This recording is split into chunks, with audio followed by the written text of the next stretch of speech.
Well, hello and welcome. I'm Marzia Hashimi, and thanks for joining us for another face-to-face. Today, very happy to welcome our guest right here in the studios in Tehran, and that would be Ms. Cynthia McKinney, who is joining us. And of course, she's a former congresswoman in the United States and also a former presidential candidate of the Green Party. Thanks so much for being here. It's great to have you here. Well, it's a pleasure for me because you have been a voice and a face that I have seen through cyberspace, and now I actually get to be here in the studio with you. Well, believe me, it's all our pleasure right here to have you. Well, Cynthia, let's start off. You've been here in Iran now for a couple of days with this anti-terrorism seminar. Just a brief explanation about your overall thoughts about that seminar, and we'll go from there. Well, I think it was a wonderful experience for me. Of course, this is the first time I've ever been to Iran, and there are many perceptions out there, particularly in the United States, about the character of the state of Iran. So I got a chance to see and greet firsthand Iranians in their own setting, in their own homes. And so for me, this has been quite an interesting, not only interesting, but an enlightening experience. The conference itself brought people from all over the world.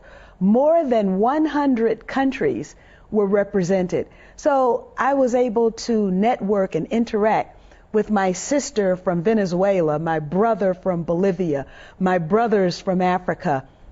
There were people from North America, South America, Asia, you name it, all the four corners of the planet were represented at this conference. And the thing that brought us together was our singular interest in peace and justice. Now, what you've just talked about is interesting, talking about peace and justice, because a lot of times in the international community, the way the Islamic Republic of Iran is portrayed would probably be the antithesis of that. So tell me about that, the global opinion right now in general, when looking at the Islamic Republic of Iran and, for example, holding a terrorism or anti-terrorism conference. Your take on that? Well, of course, there are people, particularly in the United States, with which I'm most familiar, who would say how ironic that Tehran would be the sponsor of an anti-terrorism conference, because there are people who say that Iran is a state sponsor of terrorism. And yet, even as I was in various airports on my way here and had the opportunity to meet with Iranians who live, diaspora Iranians, it is clear that the people of Iran have one thing in mind, and that is that they are a revolutionary state. And as a revolutionary state, they understand colonialism, neo-colonialism, imperialism. They understand being under the foot of oppression and occupation, even if it's mental occupation, from an outside force or outside power. And that is what centers the resistance. The people who would label these individuals and this state that protects these individuals as terrorist state, generally speaking, are the entities that are promoting the very policies that even I disagree with at home. Well, let's look at home, as you say, in the United States and what is happening in the political arena these days. There are lots of talks about possibly a lot of Americans are looking at a third party, are looking for an option out of the Republican and the Democratic parties and wanting something different. What do you attribute that to, first of all? And do you think it will happen that a third party or independent parties can really become a voice in the United States? Well, there is tremendous pressure inside the political process to make sure that the voters stay aligned inside either the Democrat or Republican parties. Why? because both of those parties have been captured by special interests. And those special interests are, quite frankly, the antithesis of the interests of the people. And so therefore, for example, if people in the United States care about education, but unfortunately there's a banker that gets in between the student and the student's ability to go to school, if they care about health care, there's the insurance industry that gets in between the patient and the doctor who is seeking to provide care. And so we have all of these special interests that have positioned themselves in between the political decision makers and the people themselves. The process now is more responsive to those special interests than it is to the values and the wishes of the American people. When the American people then decide that they are sick and tired of this kind of configuration, the only place to go so that one's values have the likelihood or the opportunity to become policy is outside of the corral that has been built for you. And an interesting example is the Tea Party. The people of the Tea Party were originally angry about the direction of their country. And who wouldn't be angry at the direction that the United States has taken now? They initially said that they would vote neither Democrat nor Republican, that they were independent voters. And then what happened? The powers that be sent Sarah Palin in and corralled this group, this nascent group of independent voters, and captured them again for the Republican Party. So you're saying this is basically how it's done. Even if there's an independent voice, then basically that voice is not going to be heard in the way perhaps those individuals, the grassroots movements, wants it to be heard, but basically it's hijacked at the end for a certain agenda, or what? Tell me.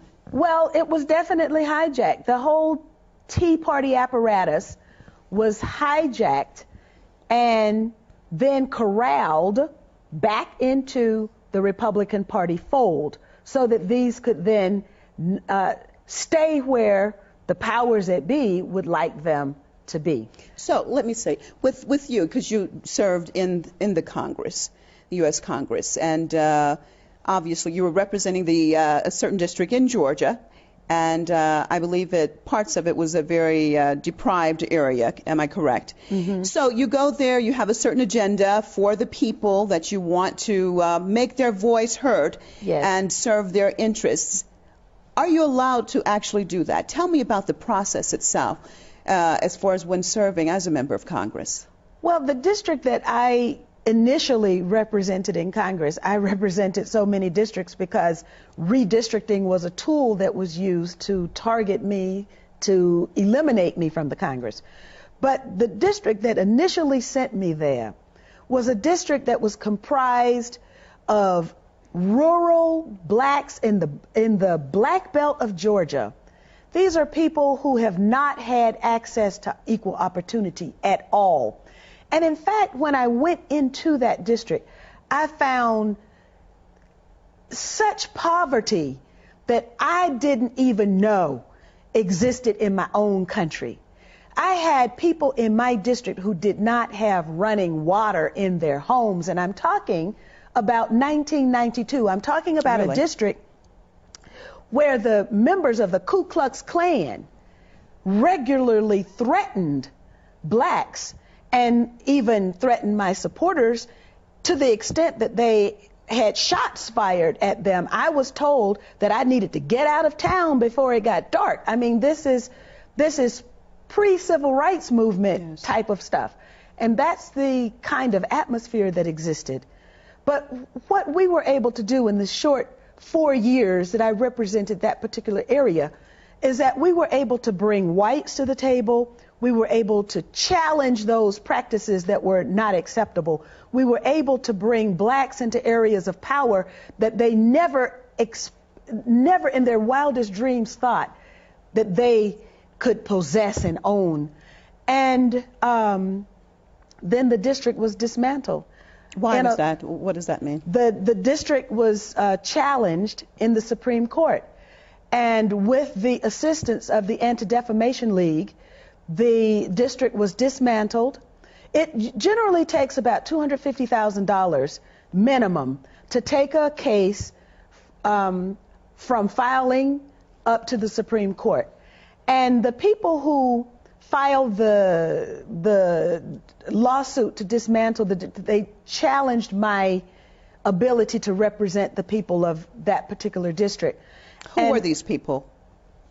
Well, actually, interestingly, there were 5 white citizens, one of whom had been the white male candidate that I defeated in the Democratic primary. And they were aided and abetted by the Anti-Defamation League.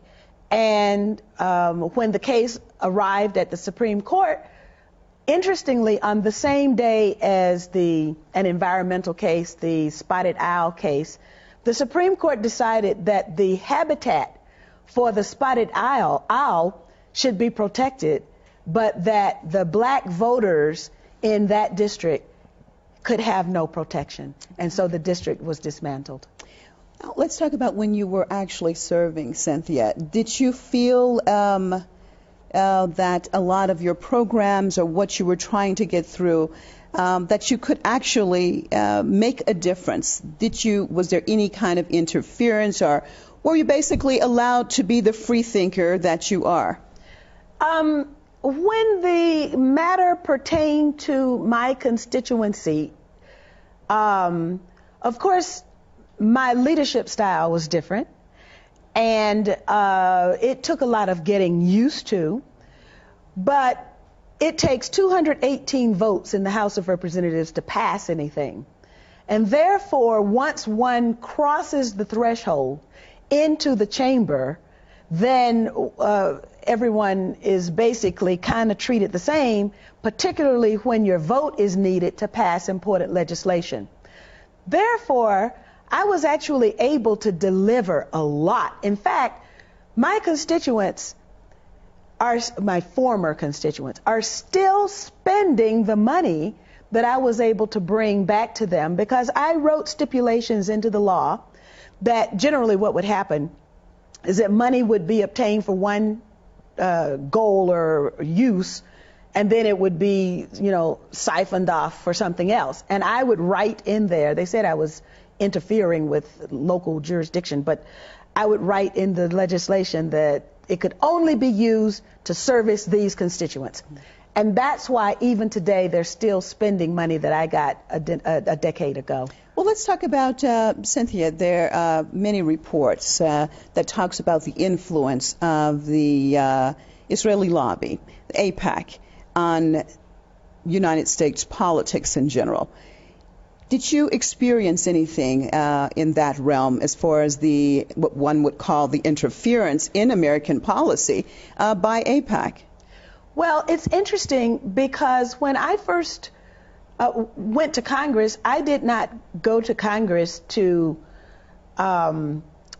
pay particular attention to any area outside of the black community that I represented that was in need, and of course U.S. Africa policy, which was abhorrent and unfortunately still is. But what I bumped into at almost every turn were these special interests. And there's no more special interest that has any more influence than the pro-Israel lobby. And so then when I did outreach, for example, to the Muslim community in the United States, I bumped into the pro-Israel lobby, which of course does not want to have to contend with a politicized Muslim community, which is as large as and is as wealthy as the pro-Israel lobby is in the United States. So yes, I first-handedly and also frontally was assaulted by the presence of the pro-Israel lobby to such an extent. Physically assaulted? Well, politically assaulted, okay, to such an extent that my father had to ask the question publicly, what does Stone Mountain, Georgia have to do with Israel? What I was doing was servicing the needs of my constituents. And I was not allowed to do that because I did not toe the line on U.S. policy for Israel. What line is that they wanted? Were you told directly that you had to toe a line, or explain that to me? Well, every candidate for Congress at that time had a pledge. They were given a pledge to sign. And I was new on the scene. And so the pledge had Jerusalem as the capital city, the military superiority of Israel. American Congress people have to sign this pledge. Yes, you sign the pledge. If you don't sign the pledge, you don't get money. So, for example, it was almost like water torture for me. My parents observed this. I would get a call, and the person on the other end of the phone would say, I want to do a fundraiser for you. And then we would get into the planning. I would get really excited because, of course, you have to have money in order to run a campaign. And then 2 weeks, 3 weeks into the planning, they would say, did you sign the pledge? And then I would say, no, I didn't sign the pledge. And then my fundraiser would go kaput. So, well, I just want to get into this pledge a little bit more. So this is basically something that is mandatory, that every congressperson has to sign, saying that, what, Jerusalem, you said, is the capital of Israel, and what else? You make a commitment that you will vote to support the military superiority of Israel, that the economic assistance that Israel wants, that you would vote to provide that. This isn't a question for the Congress people serving, that they are representing, or they're supposed to be representing, the people of the United States, not a foreign country, and yet they have to pledge allegiance to a foreign state. That's what no one questions this. That's what I was asked to do. And I made it public. This probably nobody had said anything about it, but I made it public, and then, you know, the excuse was, well, you know, those were just overzealous advocates for Israel.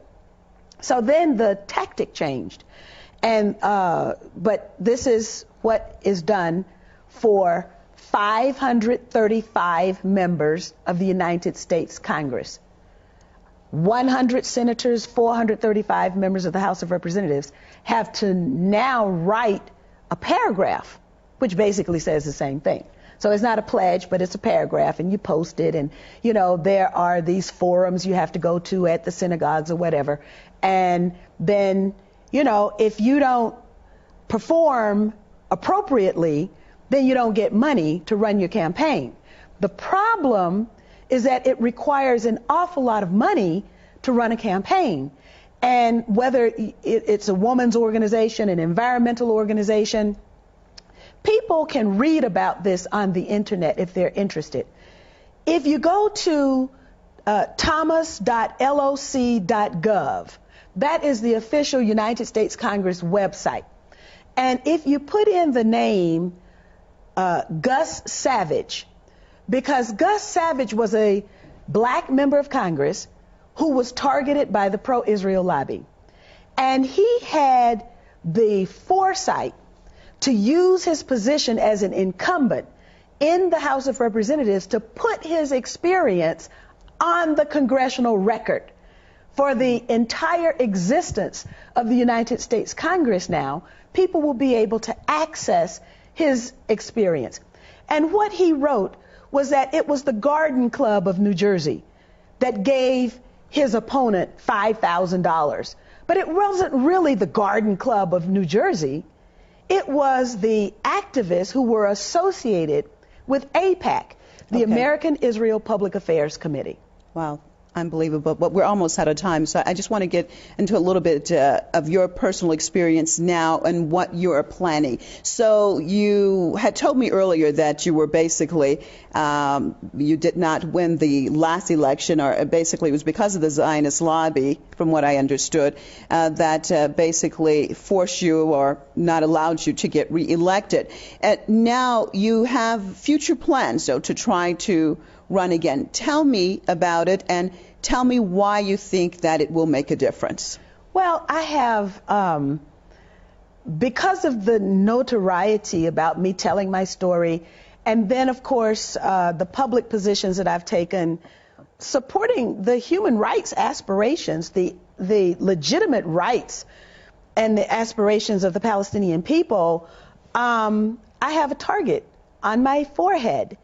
And that then means that every means that is available to the pro-Israel lobby will be utilized to make sure that I do not ever occupy a position of authority.